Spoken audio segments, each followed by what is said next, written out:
جی میں اس وقت موجود ہوں ضلع صحبت پور کے گورنمنٹ ہائی اسکول آدمپور میں۔ یہ ایک قدیمی اسکول ہے۔ یہاں پر 2 سیلاب آئے ہیں، سیلاب کی نظر ہو گئے ہیں، کمرے ہیں وہ بھی اس وقت جو ہے نا خستہ ہو گئے ہیں۔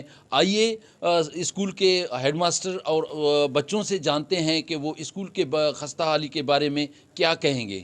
گزشتہ 2-4 جو ہمارے پاس سیلاب آئے ہیں اس میں اس کی حالت خستہ ہو گئی ہے، تو ہم گزارش کرتے ہیں کہ ہمارے جو اسکول کی حالت ہے اس کو مد نظر رکھے ہوئے اس کی کمرے بہتر بنائے جائیں۔ یہاں کی چھتیں وغیرہ گر رہی ہیں، اسکول کی حالت بہتر بنائی جائے تاکہ تدریسی ماحول بہتر ہو۔ وچ نیوز کا شکریہ کہ یہاں پر آئے، آپ نے اسکول ہمارا وزٹ کیا تو اسکول کی حالت آپ دیکھ رہے ہیں کہ پچھلے 2-3 سیلاب جو ہوئے ہیں اس میں شدید متاثر ہوا ہے، کیونکہ ہمارا علاقہ جو ہے سیم زدہ علاقہ ہے اور یہ ہمارا پرانا اسکول ہے۔ تقریباً 1895 سے یہ اسکول قائم ہے اور اس سے لا تعداد جو ہے لوگ افسر گریڈ پر ہیں، سیکٹریز ہیں اور مختلف محکموں میں وہ کر رہے ہیں۔ یہاں پر بھی تعلیم کا سلسلہ چل رہا ہے ابھی اور اچھی تعلیم ہو رہی ہے، لیکن اس اسکول کی جو بلڈنگز ہیں ان کی خستہ حالی آپ نے دیکھی کہ یہ ہر معمولی برسات میں بھی ٹپک رہے ہیں، اور جو زیادہ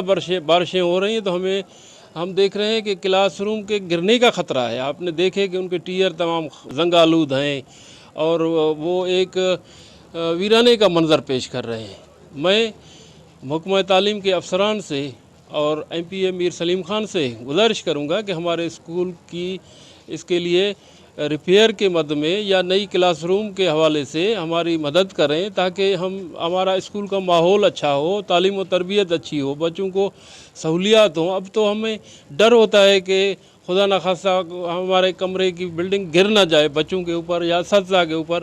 ہمیں پڑھنے کا بہت شوق ہے اور ہمارے پاس چاور دیواری بھی نہیں ہے، ہم درختوں کے نیچے بیٹھ کے پڑھتے ہیں اور ہمارے پاس بیٹھنے کے لیے چیئر بھی نہیں ہے، نیچے زمین پر بیٹھتے ہیں، ٹاٹ ہے، چیئر بھی نہیں ہے اور ہم ڈرتے ہیں کہ کمرے گر نہ جائیں ہم پہ اوپر، ہم اس لیے درخت کے اوپر پڑھتے ہیں۔